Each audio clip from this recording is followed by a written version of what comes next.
Comme vous le savez, ça fait un petit moment que le Seigneur nous interpelle par rapport à la prière. Et j'ai commencé une série de messages sur la prière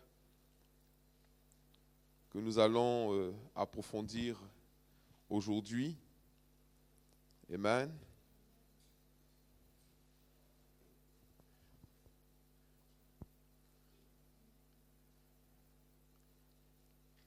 Parce qu'il y a des éléments qu'on pourrait dire fondamentaux qu'il est important de pouvoir saisir en ce qui concerne la prière. On va prendre nos Bibles dans le livre de Genèse, chapitre 1, verset 26.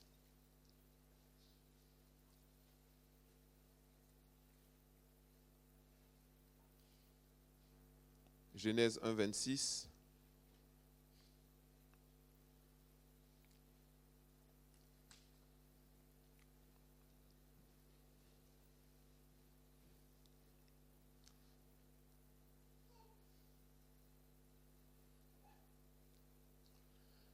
La Bible nous montre ici que Dieu a créé le ciel et la terre. La terre était informée vide, il y avait des ténèbres. Dieu a mis de l'ordre, il a mis la lumière.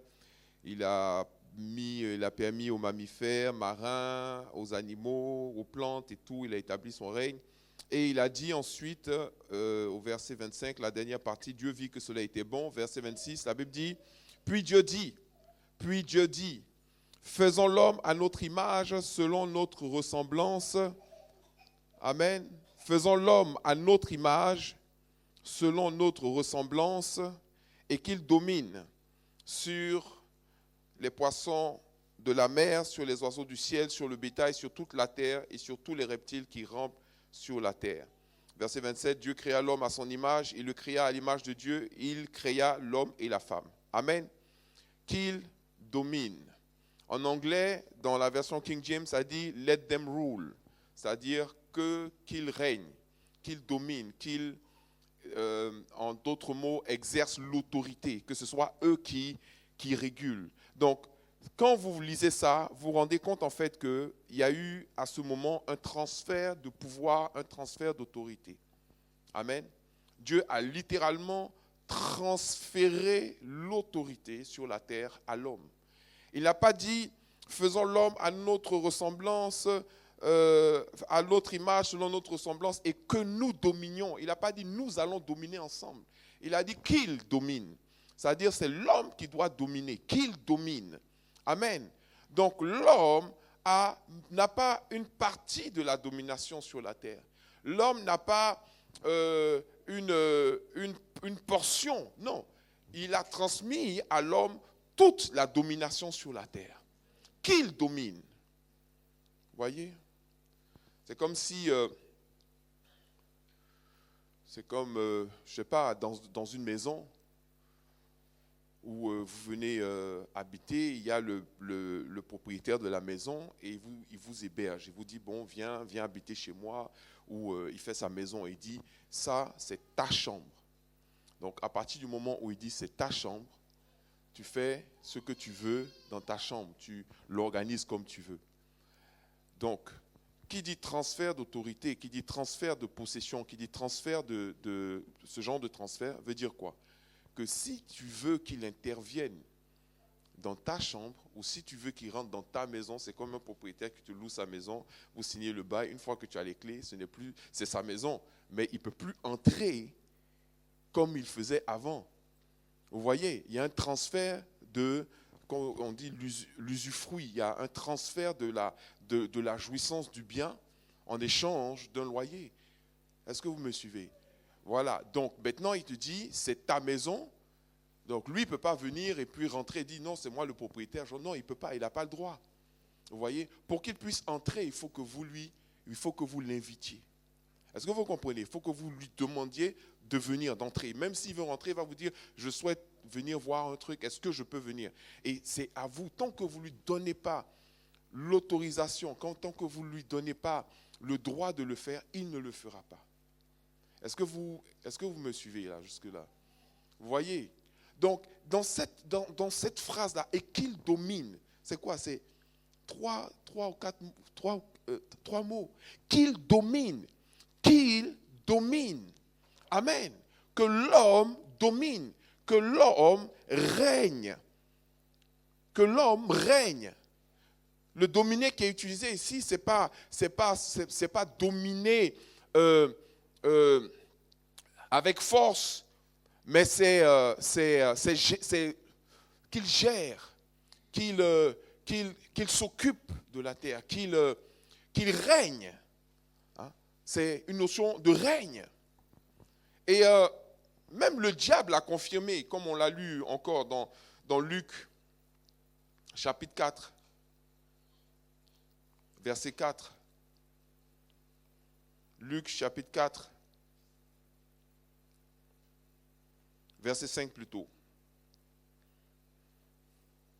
Luc, chapitre 4, verset 5. La Bible dit, le diable,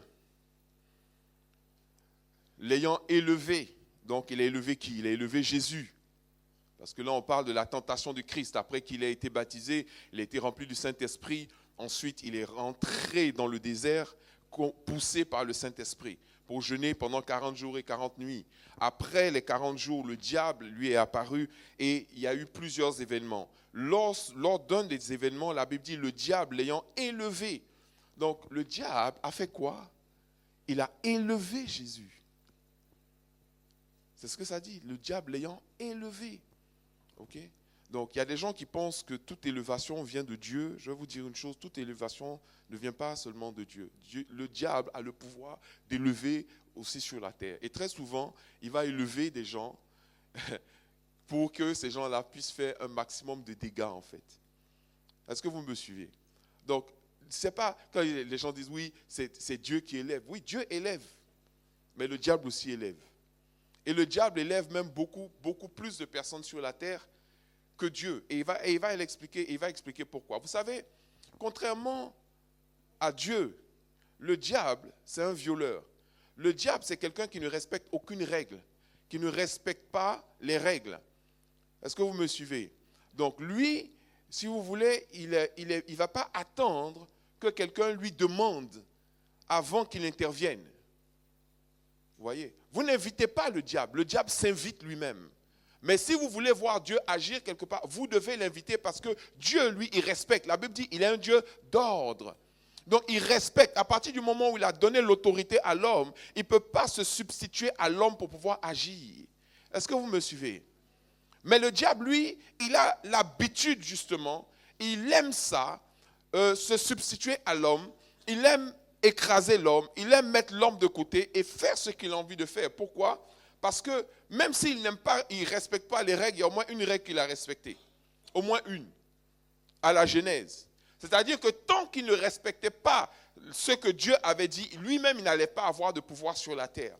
Et il dit, le diable l'ayant élevé, lui montra en un instant, il lui a montré quoi?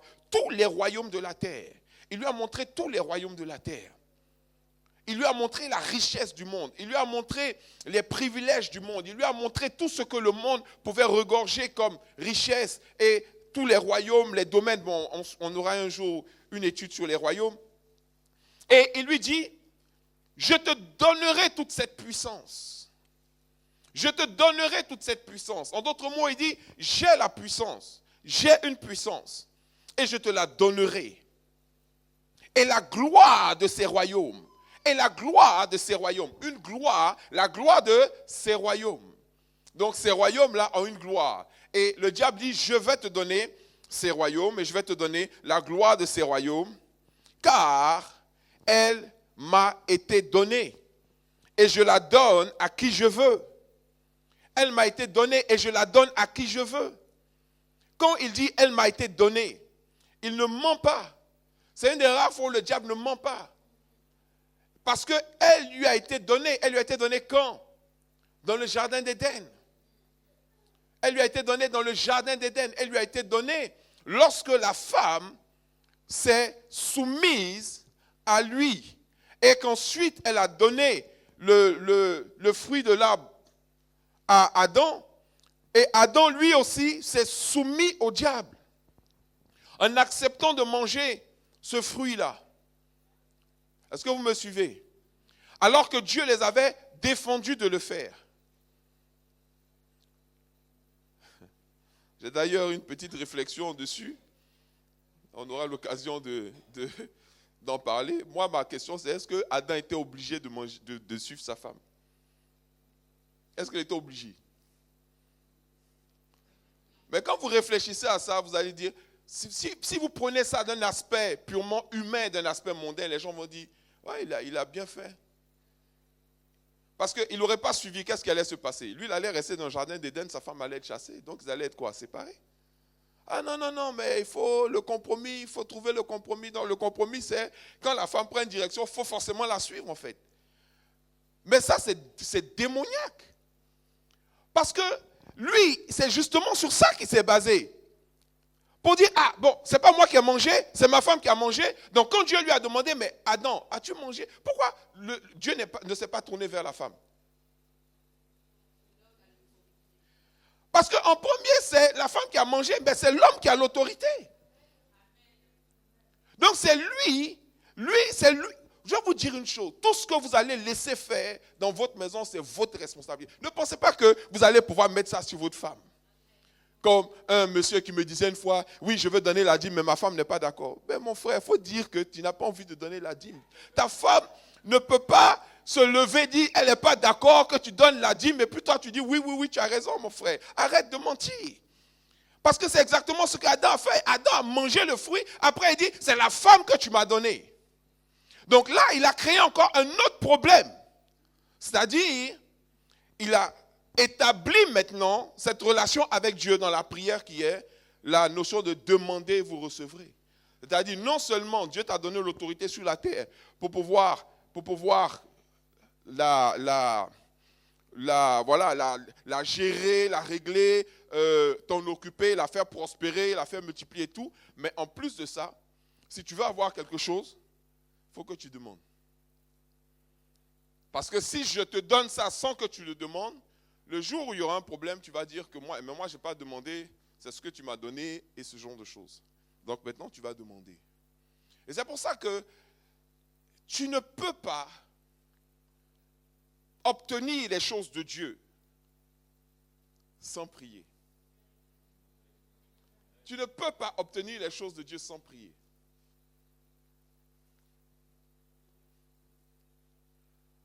Donc la prière devient, comme je pourrais dire, et c'est le titre de mon message aujourd'hui, la prière devient le point de contact ou l'interrupteur. Je veux dire l'interrupteur, ou j'aime pas trop la notion d'interrupteur parce que dans l'interrupteur, tu as interrompre, c'est comme interruption, c'est comme arrêter. Or, ce qui sert d'interrupteur, on a des interrupteurs pour la lumière par exemple. Mais un interrupteur, ça permet d'allumer comme ça permet d'éteindre. Ce n'est pas seulement pour éteindre, c'est fait pour également allumer. Vous voyez? Dans une maison, vous avez l'électricité. L'électricité, c'est une puissance. C'est comme une puissance. Vous avez l'électricité. Et l'électricité vient par des câbles. Mais pour que la lumière puisse se faire dans un endroit, vous devez appuyer sur l'interrupteur. Tant que vous n'avez pas allumé, la chose ne marchera pas. Pourtant, la puissance est là. Est-ce qu'il y a suffisamment de puissance pour pouvoir faire tourner la machine? Oui. Mais est-ce que la machine va tourner? Non. Pour que la machine tourne, il faut le point de contact. En réalité, le point de contact ou l'interrupteur, qu'est-ce qu'il fait? Il établit simplement le lien entre la puissance et l'appareil, en fait. Tout interrupteur, tout point de contact, en fait, on dit en anglais, c'est un switch, c'est-à-dire ça se lève ou ça s'abaisse, c'est-à-dire que ça permet d'établir le contact. Dès le moment où le contact est établi, c'est comme on dit dans votre voiture, mettez le contact. En fait, quand vous mettez le contact, vous mettez une relation entre l'énergie de la batterie et le reste de la voiture. Donc c'est ça le contact. Quand vous supprimez le contact, il n'y a plus de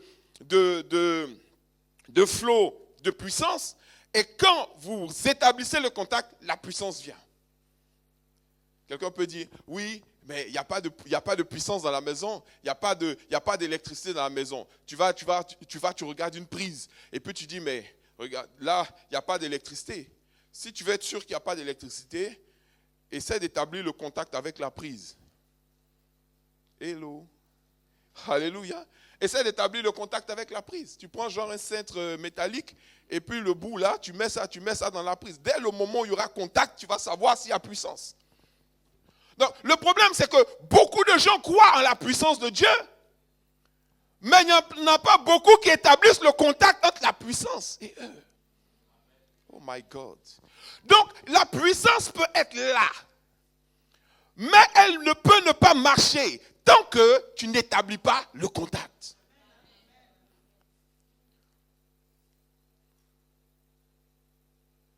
C'est ce qu'on appelle le point de contact. Il faut qu'il y ait un point de contact. Il faut qu'il y ait quelque chose qui te permette d'entrer en contact avec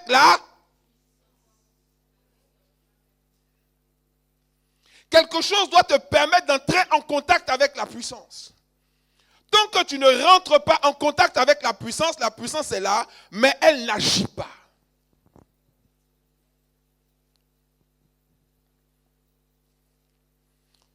Tu peux regarder la télévision, elle est là. Et puis tu regardes, tu dis, mais pourquoi la télévision là, elle ne marche pas? Est-ce que c'est parce qu'il n'y a pas d'électricité? Il y a de l'électricité. Donc le problème, en fait, ce n'est pas la puissance. Le problème n'est pas le manque de puissance. Dieu est suffisamment puissant.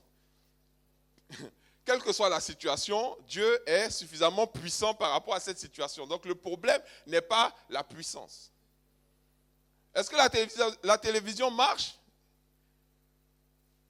Certainement, elle marche, puisqu'elle n'est pas cassée.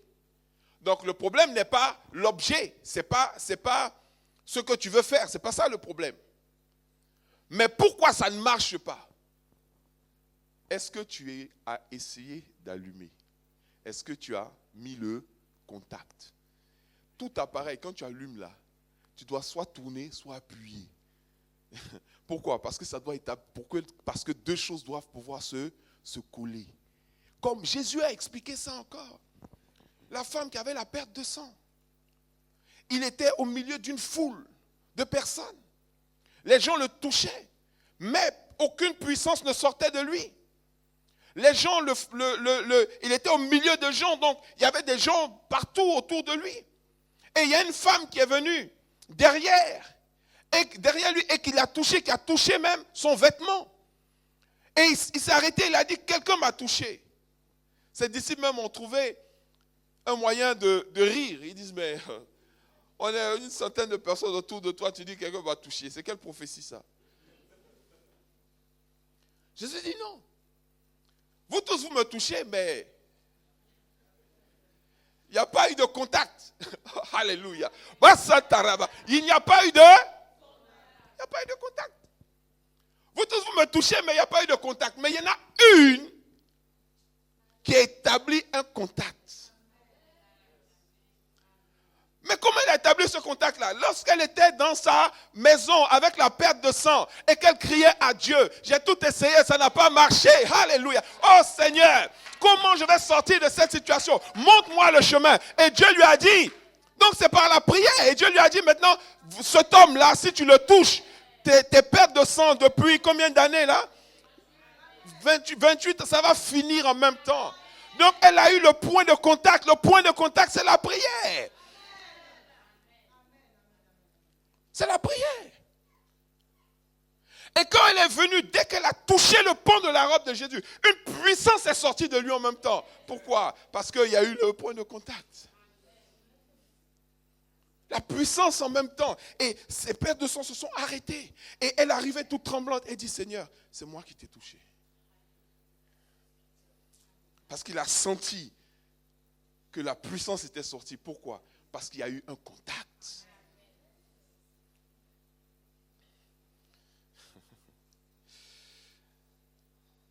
Prends l'exemple d'Élie. Allons dans Élie. Parce que c'est beaucoup plus profond que ça, en fait.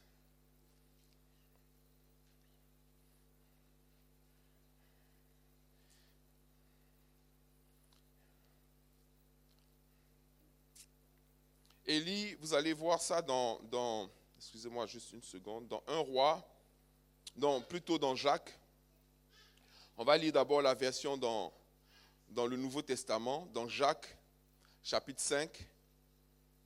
Amen. Jacques, chapitre 5.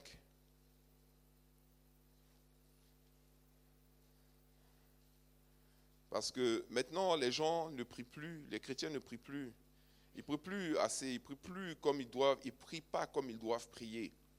Et on ne prie pas parce que on est comme un peu découragé. Parce que quand on prie, d'après beaucoup de personnes, ça ne marche pas. Mais ça ne marche pas parce que tu n'établis pas de contact. Parce que tu pries en désordre. Jacques chapitre 5. Le verset 17. La Bible dit quoi? En parlant d'Élie. Élie était un homme de la même nature que nous. Amen. Il était un homme de la même nature que nous. Donc, il n'était pas un homme extraordinaire, Élie. Il n'était pas un surhomme. Il n'était pas un extraterrestre. Il était un homme de la même nature que nous. En réalité, même, nous sommes même encore d'une nature un peu plus élevée. Et validée par Jésus. Parce qu'il a dit, en parlant de Jean le Baptiste, il dit Jean le Baptiste, il est le plus grand de tous les prophètes qui ont marché sur la terre. Il dit, mais le plus petit dans le royaume de Dieu est plus grand que Jean le Baptiste. Parce que Élie a fonctionné dans l'ancienne dispensation, dans l'ancienne alliance. Nous fonctionnons dans la nouvelle alliance. Élie, il avait le Saint-Esprit de temps en temps. Le Saint-Esprit est descendu sur lui. Nous, on a le Saint-Esprit en permanence. Sauf que même avec le Saint-Esprit, on n'établit pas de contact. Il n'y a pas de contact. Il n'y a pas de contact avec l'Esprit. Il n'y a pas de contact par la foi. Il n'y a pas de contact par la prière. Alors qu'on a tous ces éléments-là. Mais il dit, Élie était un homme de la même nature que nous. Il pria avec instance pour qu'il ne plût point. Et il ne tomba point de pluie sur la terre pendant 3 ans et 6 mois. Pendant 3 ans, la Bible dit, pendant 3 ans et 6 mois, il n'a pas eu de pluie sur la terre. Pourquoi? Parce que Élie a prié. N'est-ce pas? Oh, merci Seigneur pour ta grâce.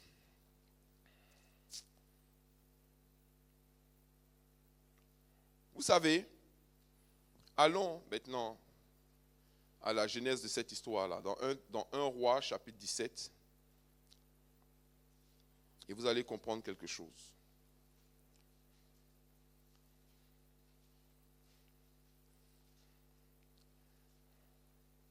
Un Roi 17.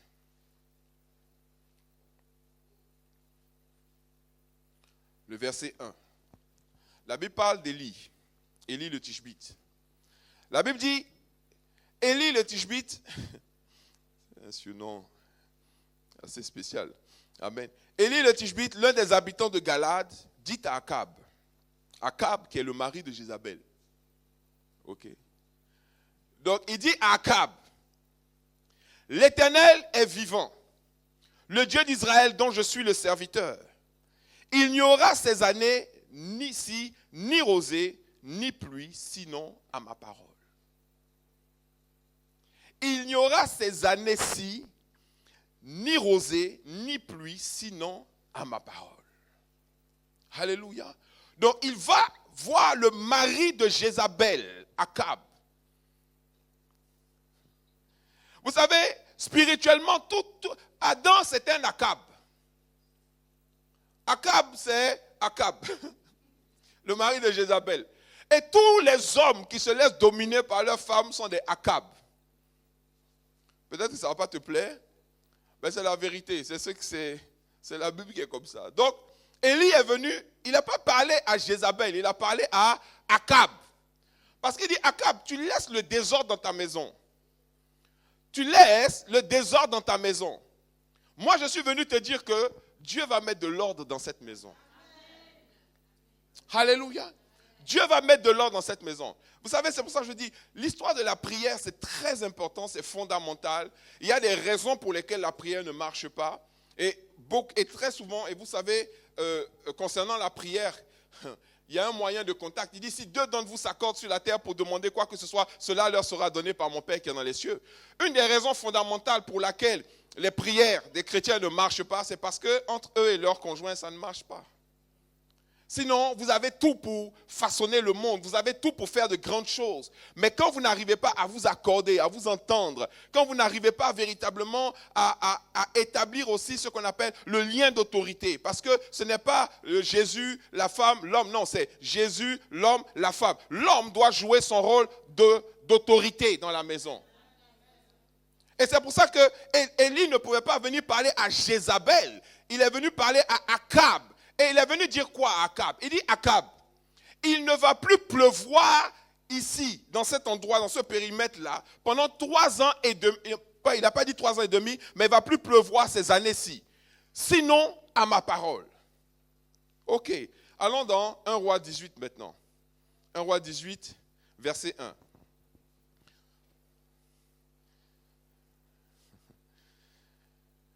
« 1 Roi 18, verset 1. Donc, quelque temps plus tard, il va venir et il dit à Akab encore, bien des jours, donc la Bible dit bien des jours s'écoulèrent, donc je vous ai évité tous les temps qui se sont écoulés, et la Bible dit bien des jours s'écoulèrent, et la parole de l'Éternel fut ainsi adressée à Élie, dans la 3e année, va, présente-toi devant Akab, et je ferai tomber de la pluie sur la face du sol. Amen. Et Élie alla se présenter devant Akab. La famine était grande à Samarie. Et Akab fit appeler Abias, chef de sa maison. Or, Abias craignait beaucoup l'Éternel. Donc, en fait, qu'est-ce qui s'est passé? Le temps qui s'est écoulé, l'ordre a été rétabli dans la maison d'Akab. Vous voyez, il y a des choses qui se sont arrêtées. Je vais vous montrer ça tout à l'heure. Le verset 4 dit, « Et lorsque Jézabel extermina les prophètes de l'Éternel. » Jézabel, c'était qui? La femme d'Akab. My God. Et la Bible dit que Jézabel faisait quoi? Elle exterminait les prophètes de l'Éternel. Jézabel est un esprit dangereux qui ne s'en prend qu'aux prophètes de l'Éternel. Parce que le prophète de l'Éternel, c'est la bouche par laquelle l'Éternel parle. Elle, son ministère, c'est de faire de telle sorte que tu n'entendes pas la parole de l'Éternel. Donc, son travail était de faire quoi? D'exterminer les prophètes de l'Éternel. Mais la Bible parle de Abias que Akab a appelé lorsque Élie est venu le voir pour dire que ce Abias-là, en fait, il a pris 100 prophètes qu'il cacha, 50 par 50 dans une caverne, et il les nourrit de pain et d'eau. Donc là, on n'est pas en train de dire que c'est un projet que Jézabel est en train de faire. En fait, Élie a mis fin au travail de Jézabel. Mais Jézabel qui faisait quoi? Qui avait usurpé l'autorité de son mari, qui exerçait l'autorité à sa place, qui prenait les décisions à sa place. Et lui, Akab, il était là, il la regardait faire. C'est pour ça que Élie est venu vers lui et lui a dit, écoute, il ne va plus pleuvoir dans ce pays-là. Mais vous savez quoi? Cette question-là et ce moment-là va nous donner une clé fondamentale dans la prière. Une clé fondamentale. Et là, je t'invite à prendre maintenant Deutéronome chapitre 11. Deutéronome chapitre 11. Et tu vas lire quelque chose là. Et là, je pense que par la grâce de Dieu, tu vas saisir une clé fondamentale dans la prière. Après, libre à toi de l'exercer ou de ne pas l'exercer, de l'utiliser ou de ne pas l'utiliser. Tu ne peux pas forcer quelqu'un à établir le contact ou pas. Amen. Mais si tu lui montres où est l'interrupteur, si tu lui montres comment on allume, après, c'est libre à lui d'allumer ou de ne pas allumer. Amen. Deutéronome chapitre 11. Dieu dit dans Deutéronome 11, verset 13, il dit quoi? Si vous obéissez à mes commandements que je vous prescris aujourd'hui, si vous aimez l'Éternel votre Dieu et si vous le servez de tout votre cœur et de toute votre âme, je donnerai à votre pays la pluie en son temps, la pluie de la première et de l'arrière-saison. Et tu recueilleras ton blé, ton mou et ton huile. Je mettrai aussi dans tes champs de l'herbe pour ton bétail. Et tu mangeras et te rassasieras. Regardez ce qu'il dit au verset 16. Deutéronome 11, donc, verset 16. Gardez-vous de laisser séduire votre cœur, de vous détourner, de servir d'autres dieux et de vous prosterner devant eux. La colère de l'Éternel s'enflammerait alors contre vous. Il fermerait les cieux et il n'y aurait point de pluie. La terre ne donnerait plus ses produits et vous périrez promptement dans le bon pays que l'Éternel vous donne. Ça, c'est Deutéronome. Ça a été écrit du temps de Moïse. Élie, il est venu beaucoup plus tard. Sauf qu'en réalité, qu'est-ce qui s'est passé? Élie, il n'a pas inventé ce qu'il est venu dire à Akab. Il s'est tout simplement référé à la parole de Dieu dans Deutéronome. À ce passage-là qui est clair. Si tu te détournes, si tu détournes ton cœur, si tu te laisses quoi? Séduire. Akab s'est laissé séduire par l'attitude, par le comportement, par les propos de Jézabel. Okay? Akab s'est détourné de l'Éternel pour pouvoir se prosterner devant les idoles. Même chose que Satan demandait à Jésus. Je te montre les richesses du monde, je te montre les richesses du royaume. Après il dit quoi? Prosterne-toi devant moi, prosterne-toi devant moi, je te les donnerai. En d'autres mots, il est en train de créer quoi? Une séparation, une distance entre Christ et Dieu.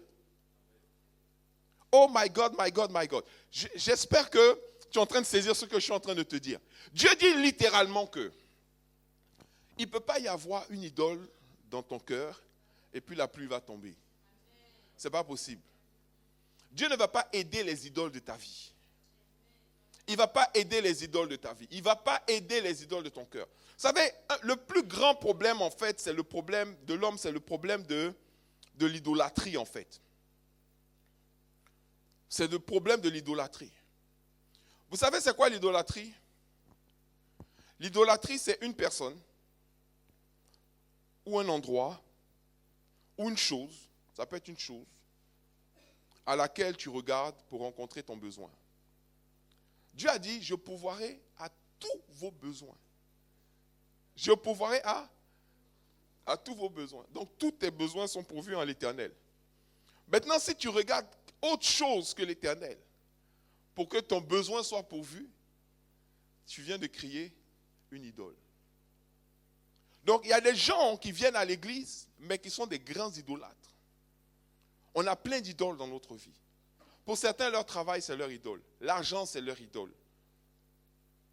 Ils ont créé plein d'idoles dans leur vie.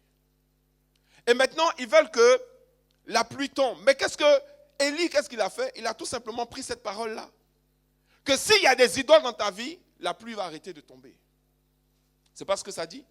Si vous obéissez à mes commandements que je vous prescris aujourd'hui, si vous aimez l'Éternel, votre Dieu, et si vous le servez de tout votre cœur et de toute votre âme, si vous le servez, de quoi? De tout votre cœur et de toute votre âme. Vous allez me dire que vous servez l'Éternel de tout votre cœur et de toute votre âme, alors que vous venez en retard au culte de l'Éternel, alors que vous avez des responsabilités et que vous venez en retard. Vous le servez de tout votre cœur. Non, vous servez vos idoles de tout votre cœur. Parce que là-bas, vous n'arrivez pas en retard. Quand vous allez travailler, vous n'arrivez pas en retard. Des fois même, vous arrivez en avance. Parce que des fois, même quand vous êtes malade, vous allez quand même travailler.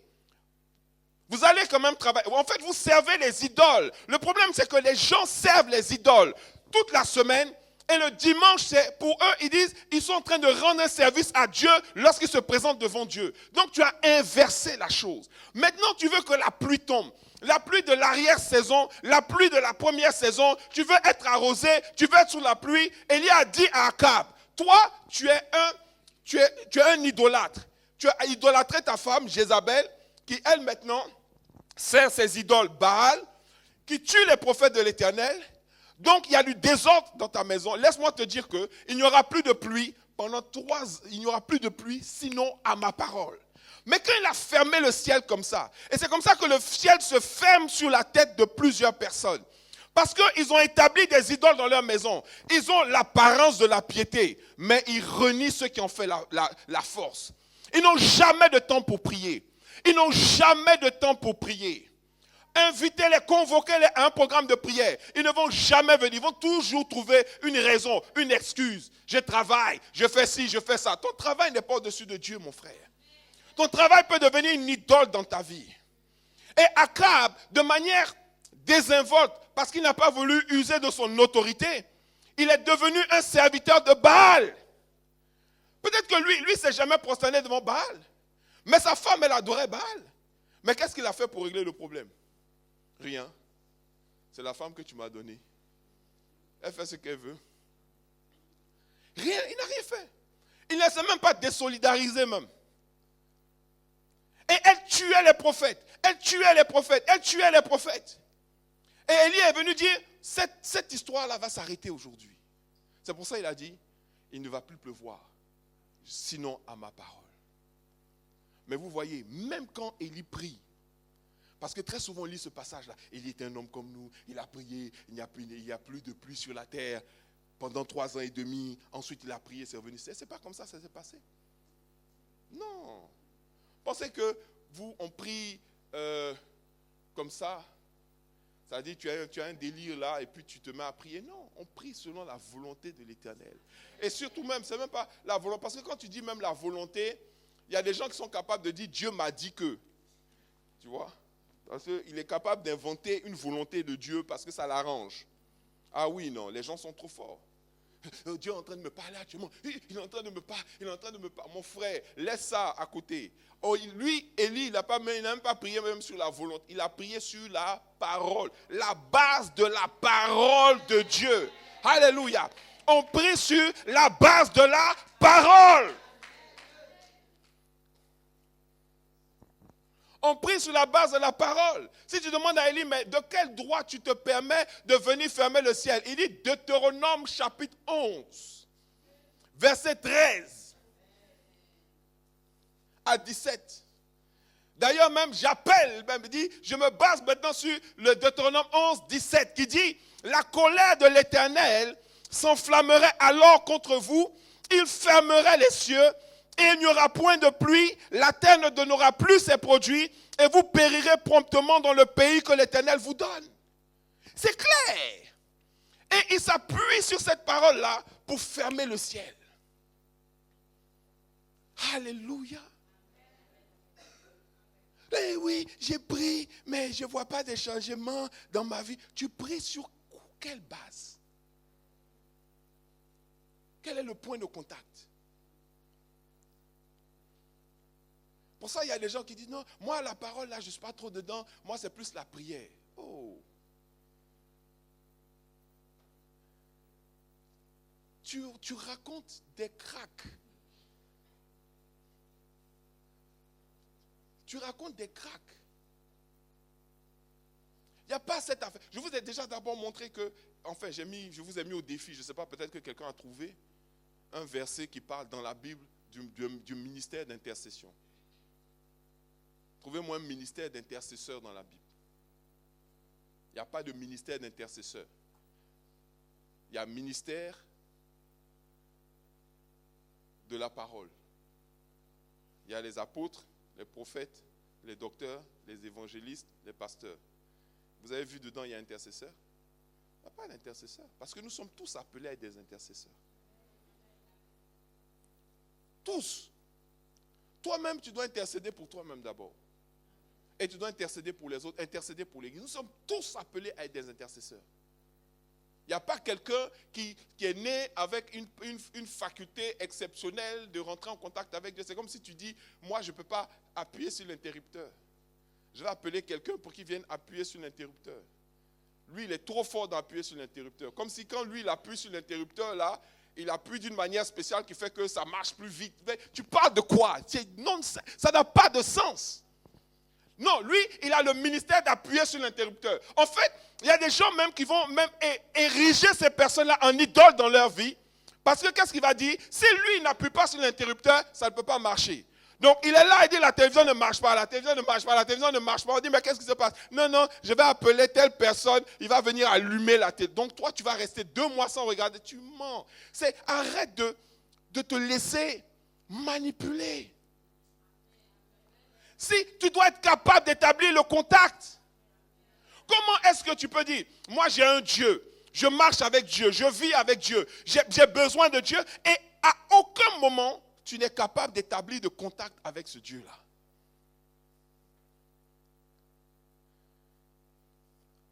Non, je ne sais pas comment on fait. Mais je vous dis souvent, les gens, la prière c'est quoi? C'est tout simplement, c'est prier en accord avec la parole. C'est prendre la parole de Dieu. Lui-même il a dit, viens, plaide ta cause, rappelle-moi. C'est ramener sa parole. Tu ne pries pas sur des fantasmes. Tu pries sur la base de la parole. Tu pries sur la base de la parole. Élie a prié sur la base de la parole. Donc tu t'imagines, sur cette base-là, il a dit, mais toi, tu te prosternes devant les idoles. Il ne peut plus pleuvoir dans ta vie encore, jusqu'à ce que tu arrêtes ça. Et c'est comme ça que beaucoup de personnes souffrent aussi, parce qu'ils ont érigé des idoles. On a trop d'idoles. Amen. Continuons un peu. Regardez. La prière va mettre en activité les anges même de l'Éternel. Et c'est ce que la Bible dit. La Bible dit que même les anges, dans le psaume 103, verset 20. Psaume 103, verset 20. La Bible dit quoi? Bénissez l'Éternel, vous ses anges. Amen. Bénissez l'Éternel, vous ses anges qui êtes puissants en force et qui exécutez ses ordres en obéissant à quoi? En obéissant à la voix de sa parole. En obéissant à la voix de sa parole. C'est juste extraordinaire. Il dit à la voix de sa parole. Donc on ne dit pas à sa voix. Non, non, non. On dit à la voix de sa parole. Ça veut dire quoi? Ça veut dire que n'importe quelle voix qui prononce sa parole met en action les anges de l'Éternel pour qu'ils obéissent à cette parole-là. Est-ce que vous m'entendez? Il dit bien, il dit en obéissant à la voix de sa parole. Mais est-ce que la parole a une voix comme ça? La parole n'a pas de voix. Sinon celle de celui qui prend la parole et qui la proclame. C'est pour ça qu'il dit, il dit, ma parole ne revient pas à moi sans avoir accompli ce pour lequel elle a été envoyée. Donc nous les intercesseurs, nous les hommes et les femmes de prière, parce que c'est ce que nous devons être. Dieu n'a jamais dit, ma maison sera une maison de concert. Il n'a pas dit, ma maison sera une maison d'agapé. Il n'a pas dit, ma maison sera une maison de conférence. Il n'a pas dit, ma maison sera une maison de mode. Il n'a pas dit, ma maison sera une maison je veux me faire voir. Non, il a dit, ma maison sera une maison de prière. Quand Jésus est rentré dans le temple, qu'est-ce qu'il a fait? Il a chassé toutes les idoles, on dit. Il a renversé les tables. Et il a renversé les tables parce qu'il y avait des idoles sur les tables. Mais c'était quoi les idoles? Les idoles, c'était tous ceux qui faisaient la concurrence à la prière. Les gens ne priaient plus. Ils venaient, ils achetaient une petite bougie. On dit de prier, tu dis tu vas allumer une bougie. Ça, c'est chez nos amis les catholiques. Il vient, il allume une bougie. Donc, pour le temps que la lumière la brûle, c'est une prière qui est en train de monter. Mais cette prière, c'est basé sur quoi en fait? Si même tu as vu au moins une fois dans la Bible un verset qui dit « Allumer une bougie, c'est comme si vous priez ». Là, tu peux dire sur cette base-là, tu allumes la bougie. Mais ça n'existe pas. Vous dites non, on va faire le chapelet. Mais montrez-moi dans la Bible un verset qui parle de chapelet. Quand les gens sont allés voir Jésus pour lui dire « Seigneur, enseigne-nous à prier ». Si le chapelet était aussi important, Jésus allait sortir son chapelet d'abord. Eux qui sont si forts pour trouver les reliques qu'on adore et ce genre de trucs-là. Emmenez-moi le chapelet de Jésus. Quel chapelet Jésus a utilisé? L'eau bénite, d'accord. Jésus, il a utilisé l'eau bénite. Ou il a allumé un cierge. Il a allumé une bougie. Vous voyez? Après on dit non. Je fais l'église un peu, mais je vais aussi là-bas parce que là-bas il y a la puissance. Mon frère, ouh là là là là. Et en fait, tu laisses la centrale d'énergie nucléaire qui est capable de donner de l'énergie à tout un pays ou à tout un continent. Tu laisses ça pour aller chercher une bougie quelque part pour avoir un peu de chaleur. Dieu, et puis tu veux mélanger ça avec Dieu. La puissance, elle est là. Mais tu es tellement paresseux, tellement distrait. Vous voyez, beaucoup de choses en fait qui nous fatiguent vis-à-vis de la prière, c'est la distraction. Jésus lui-même, quand il avait besoin de prier, il allait sur le mont des Oliviers, il se retirait. Il allait dans un endroit, il se mettait dans un endroit où il pouvait être calme, où il pouvait être seul, et puis il faisait quoi? Il priait. Même tout à l'heure, on va regarder encore, quand Élie a prié pour que la pluie revienne, il a dit à Akab, va t'amuser, va t'amuser. Et la Bible dit qu'il est parti sur une montagne, sur un lieu élevé, pour aller prier. Pourquoi? En réalité, ça ne veut pas dire que si tu veux prier, il faut trouver une montagne. Ça veut dire qu'il faut couper les distractions. Vous savez, des gens qui prient, leur vie de prière fait pitié. Il est là, il est sur Facebook, ou Instagram, ou WhatsApp, et puis il prie en même temps. Oh Seigneur, bénis-moi, bénis ma journée. Seigneur, il faut bénir. On dit c'est béni seulement, il connaît comme prière. Tu ne connais pas la parole de Dieu? Tu pries sur quelle base en fait? Quelle est la volonté de Dieu? Qu'est-ce que véritablement tu veux? Même si tu prends ne serait-ce que 5 minutes pour dire, je vais éteindre mon téléphone, éteindre mon iPad, éteindre la télévision. Et je vais me retirer dans un endroit où je serai seul. Si tu n'arrives pas, va dans les toilettes même. Il n'y a pas de problème. Pas dire non, là-bas ça sent mauvais, si je vais là-bas, Dieu ne va pas m'entendre. Ça n'a rien à voir. Dieu, il ne sent pas cette odeur-là. L'odeur qu'il sent, c'est l'odeur des idoles et c'est l'odeur du péché. C'est ça qu'il sent. Non, son oreille n'est pas trop dure pour entendre, ni sa main trop courte pour toucher. Ben, ce sont vos péchés qui font quoi? Qui mettent une séparation entre lui et vous. C'est-à-dire qui empêchent quoi? Le contact. Donc, toutes ces choses-là, ce sont des choses qui viennent mettre une distance entre toi et Dieu. Et puis maintenant, tu dis, tu veux entendre Dieu. Mais plus tu es loin de Dieu, moins tu l'entends. Et plus tu es proche de lui, plus tu l'entends. Toi, tu veux faire une relation à distance. Une relation à distance. La personne est à 6000 km. Et puis vous avez une relation. C'est quelle relation?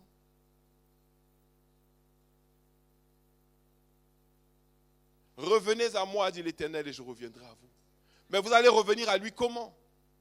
Dans la prière. C'est pour ça que je vous ai dit, un couple qui ne prie pas ensemble, qui n'arrive pas à prier ensemble, je ne sais pas. Comment est-ce que vous voulez qu'on puisse expérimenter la puissance de Dieu sans être en contact avec Dieu? Non, on mange ensemble, on va au cinéma ensemble. Il y a plein de choses qu'on fait ensemble, mais on ne peut pas s'approcher de Dieu ensemble. C'est qu'il y a un problème.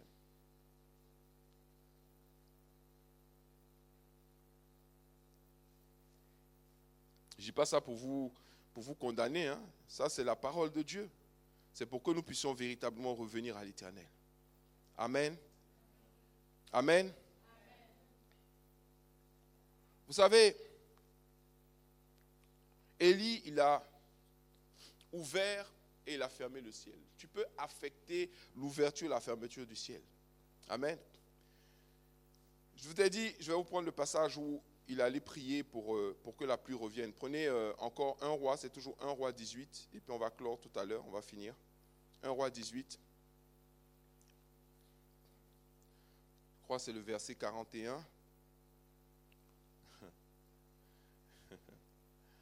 Oh là là, 2 catégories de personnes. Les Akab, en fait, dans ce verset-là, et puis les Élie. Regardez ce que Élie dit à Akab. 1 roi 18, verset 41. Tu sais, ça aussi c'est une des raisons pour lesquelles il y a des gens qui ont du mal à prier en fait. Parce qu'ils ont du mal à se séparer des gens qui n'ont pas envie de prier. Élie, il avait envie de prier, mais il savait que tant qu'Akab était à côté de lui, il n'allait pas pouvoir prier en fait. Parce qu'il y a des gens, quand vous commencez à prier là, c'est comme si quelque chose les activait en fait. La personne ne peut plus rester tranquille. C'est-à-dire, et ça c'est une des raisons, et même par exemple les animaux domestiques aussi, ils sont dans le jeu, des fois c'est les enfants, des fois c'est d'autres personnes, ils ont d'autres préoccupations. Tu dis, bon, je vais aller prier. Ah, mais à quelle heure on va manger? Moi, je veux manger. Donc, on te met tout de suite, en fait, ça agit comme de la distraction.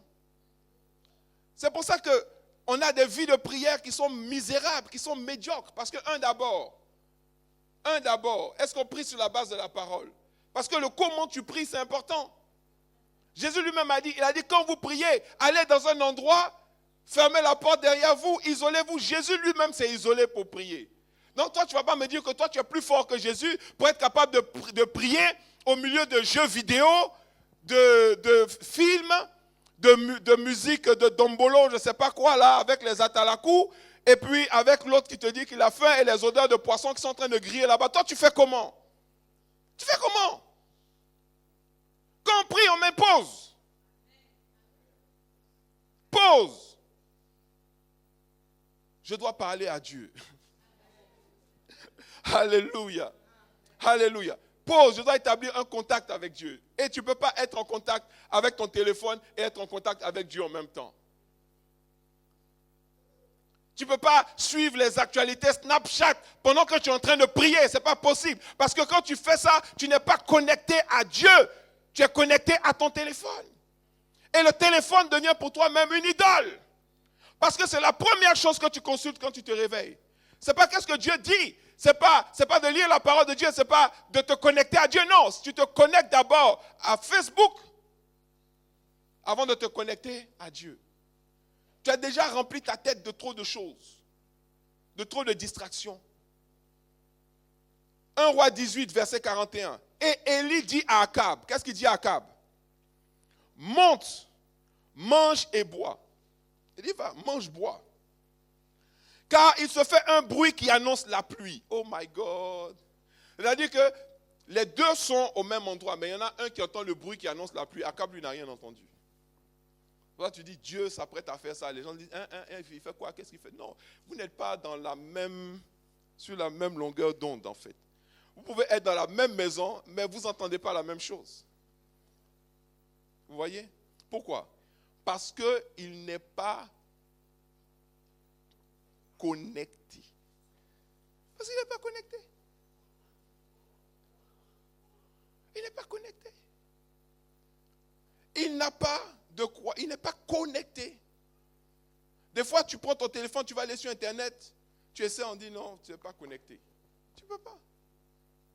Parce que tu n'es pas connecté. Donc, connecte-toi d'abord. Alléluia.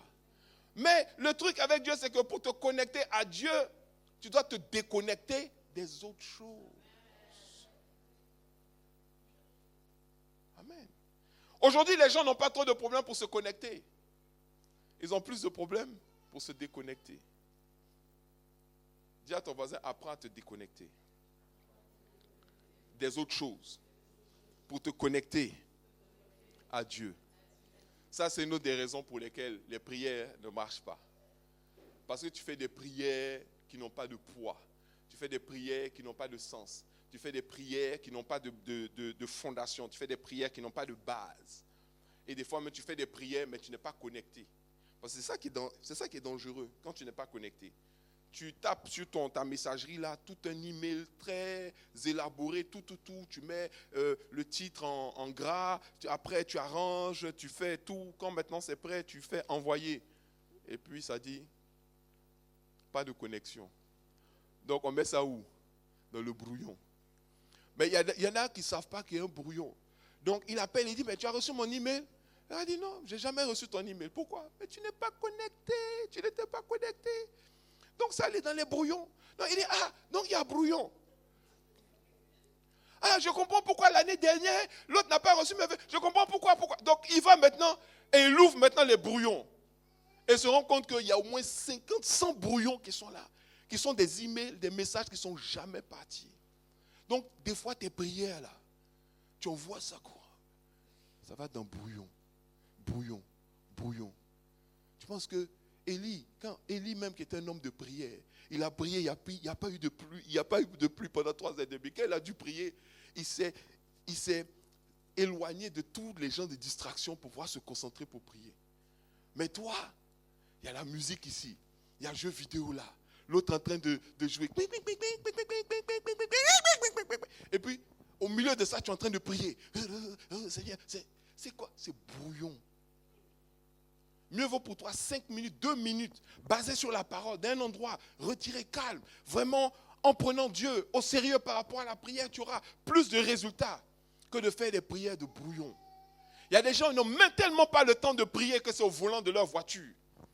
Ils courent. Hey, Seigneur, bénis la journée. Oh, mon Dieu. Oh, vraiment, fais que... Mais c'est quoi ça?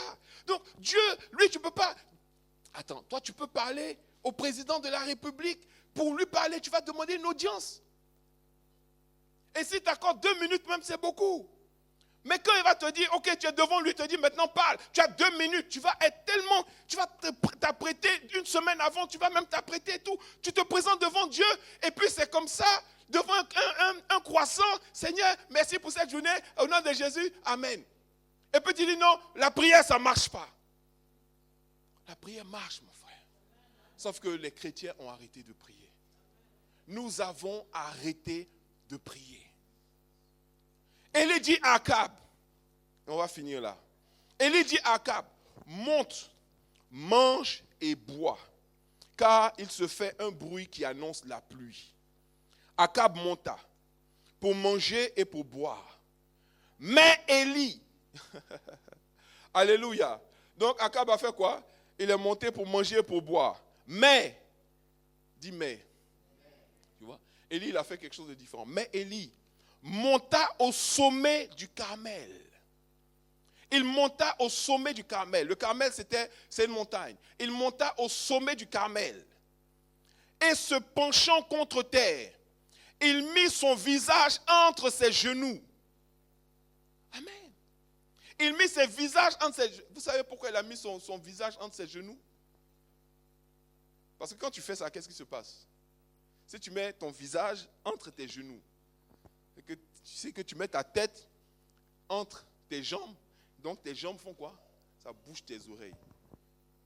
Tu n'entends plus les distractions. Parce que des fois, la voix de l'Éternel est tellement sensible, elle a d'une certaine sensibilité que si il y a des distractions, tu ne vas pas l'entendre. Donc, c'était une posture qu'il a adoptée. C'est pour ça que la Bible dit qu'il pria avec instance.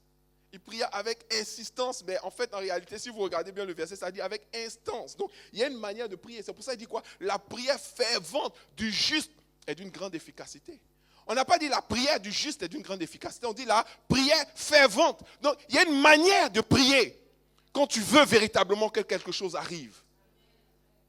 Et tu ne dis pas, j'ai prié, mais ça n'a pas marché. Non, est-ce que tu as prié comme tu devais prier?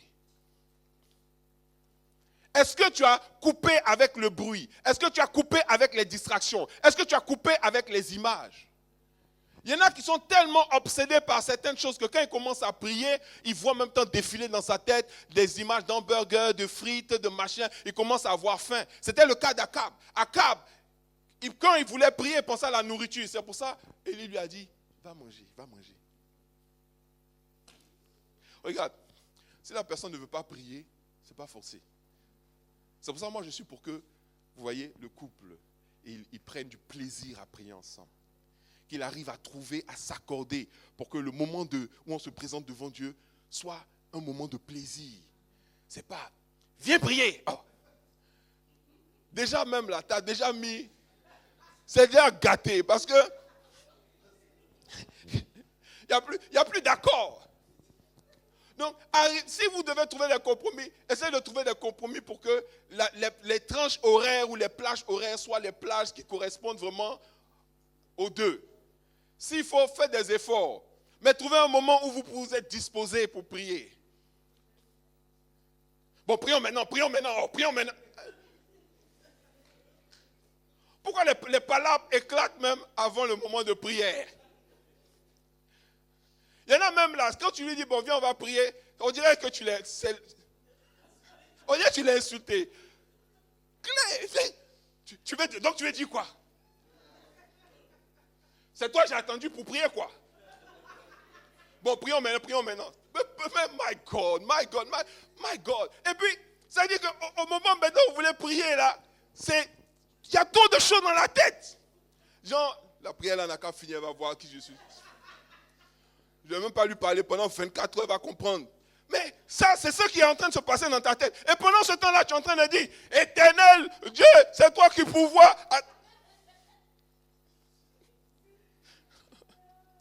Bouillon. Tout ça là, bouillon. Je dis, les chrétiens ne prient plus.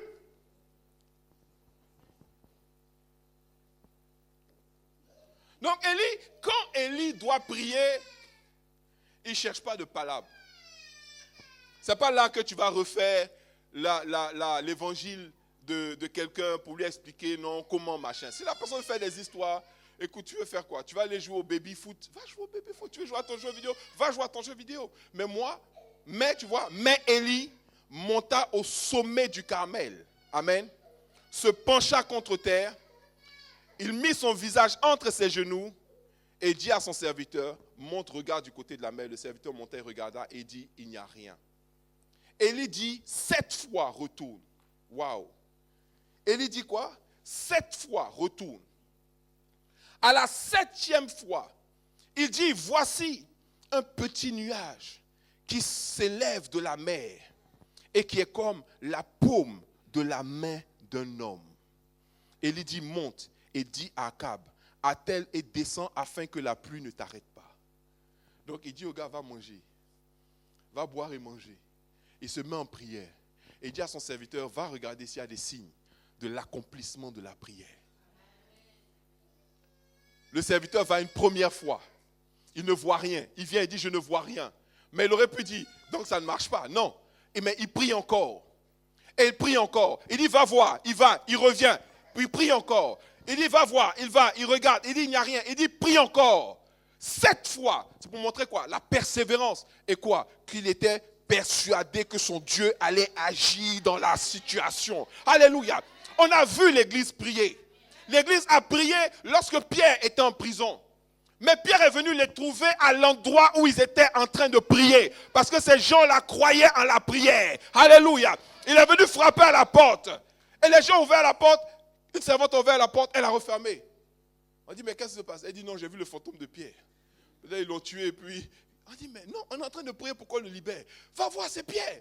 Et elle ouvre la porte. Pierre rentre. On dit, mais qu'est-ce qui s'est passé? Il dit, j'étais assis entre 2 gardes. Ils étaient attachés aux poignets, aux pieds. Un ange est venu. C'était comme d'un rêve. Il m'a réveillé. Il m'a dit, lève-toi, suis-moi. Et je me suis levé, je l'ai suivi. Je l'ai suivi jusqu'à ce qu'on arrive devant la porte de cette salle. Et puis il a disparu. C'est pour ça que j'ai frappé pour entrer. Notre prière, my God, quand l'église va véritablement recommencer à prier, au lieu de se distraire, au lieu de rentrer dans des critiques, dans des discussions, dans des palabres, dans des histoires, dans toutes sortes de choses, tout ça, c'est fait pour un seul but, nous empêcher de prier. Un seul but, c'est pour nous empêcher de prier. Parce que le diable sait que ou tu te prosternes devant lui ou tu te prosternes devant Dieu. Mais quand tu te prosternes devant Dieu, c'est que tu pries. Alléluia. Tout ça pour nous empêcher de nous prosterner devant Dieu et de prier sérieusement. Et lorsque nous prions sérieusement, quand nous prions comme nous devons prier, le message arrive à l'Éternel. Amen. On va lire un dernier passage quand même. Et puis on va clore. Ésaïe 65, verset 24. Ésaïe 65, verset 24.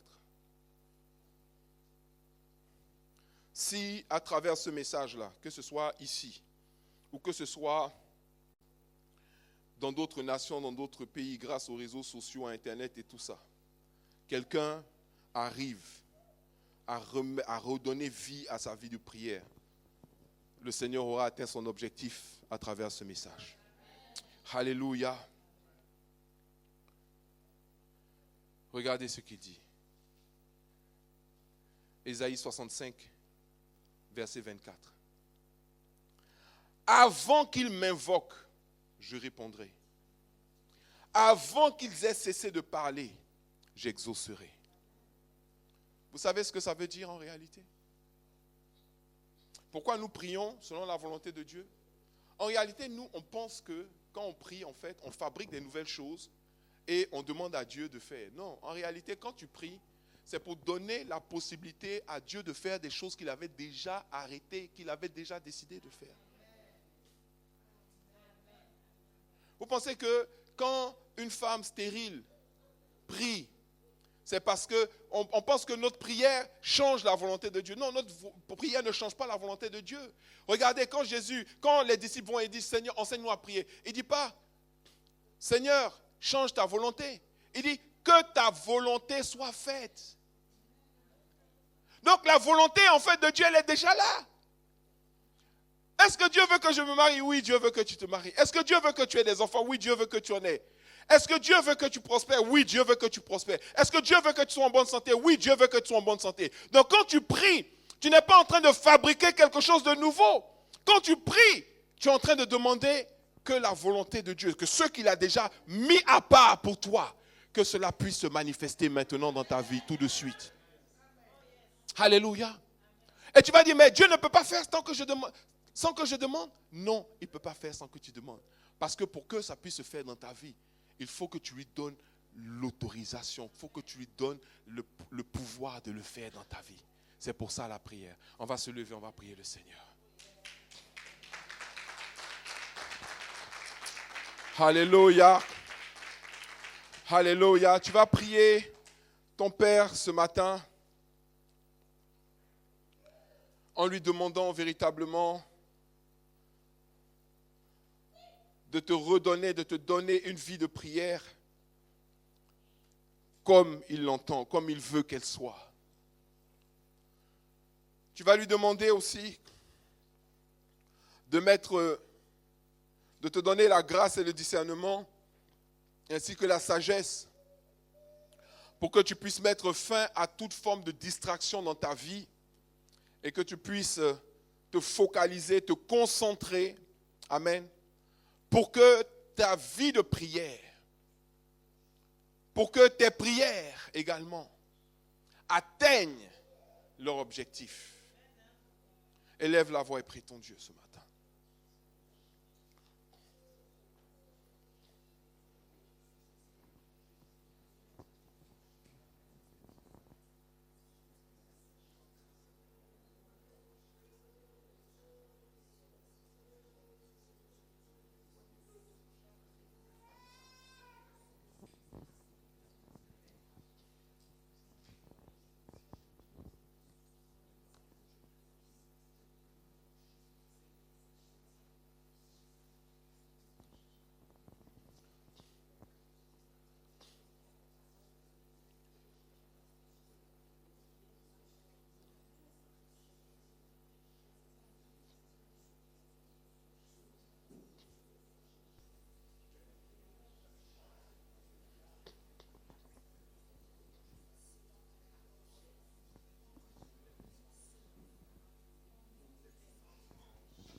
Demande à l'Éternel de rétablir l'ordre dans ta vie, de rétablir l'ordre dans ta maison.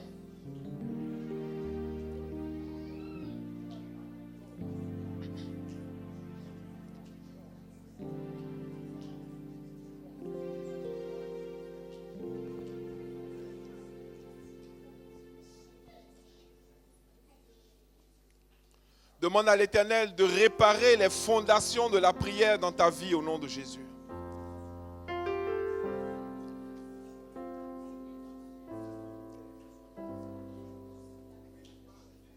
Oh Oh my God, my God, my God, my God. Il y a des personnes qui n'entendent plus Dieu. Il y a des personnes qui n'entendent plus Dieu, qui n'entendent plus Dieu. Alors qu'il fut un temps où tu entendais Dieu te parler.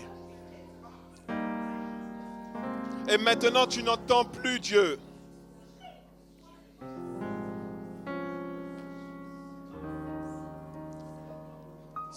C'est parce qu'il y a trop de distractions. Il y a trop de distractions. Oh my God, je reçois cette parole-là pour quelqu'un. Il dit, celui qui sème pour la chair, moissonnera la chair. Moissonnera des œuvres mortes. Des œuvres mortes. Moissonnera la mort même. Celui qui sème pour la chair. Mais la Bible dit que celui qui sème pour l'esprit, il moissonnera quoi? La vie éternelle. Ne vous y trompez pas, c'est ce que la Bible dit. On ne se moque pas de Dieu. Ce qu'un homme aura semé, c'est ce qu'il va moissonner. Celui qui sème pour la chair, moissonnera de la chair la mort. Mais celui qui sème pour l'esprit, moissonnera la vie éternelle. À partir d'aujourd'hui, tout ce qui veut t'empêcher de semer pour l'esprit est brisé, vaincu et chassé au nom de Jésus. Je refuse de marcher en permanence et de manière constante dans les choses de la chair. Je refuse de n'être en contact qu'avec les choses de la chair. Je déclare à partir de maintenant que comme Élie, je suis capable de me couper de la distraction et des sujets de distraction. Je suis capable de me couper de tout ce que l'ennemi veut mettre entre moi et mon Dieu pour rétablir le contact, pour rétablir la connexion. Alléluia. Quelqu'un va demander à Dieu, Seigneur, répète pour moi, Seigneur, lève la main comme ça, Seigneur, donne-moi le privilège de pouvoir me connecter à toi, que le point de contact soit activé et que je puisse recevoir la puissance qui vient de toi. Car tu es capable de faire infiniment au-delà de tout ce que je peux penser ou demander par la puissance qui agit en moi. Que ta puissance agisse en moi. Que ta puissance agisse en moi. Au nom de Jésus. Au nom de Jésus. Au nom de Jésus. Que le système de contact et de connexion soit rétabli, soit réparé, soit restauré, soit restauré, soit restauré, soit restauré. Au nom de Jésus. Et le peuple de Dieu dit, Amen.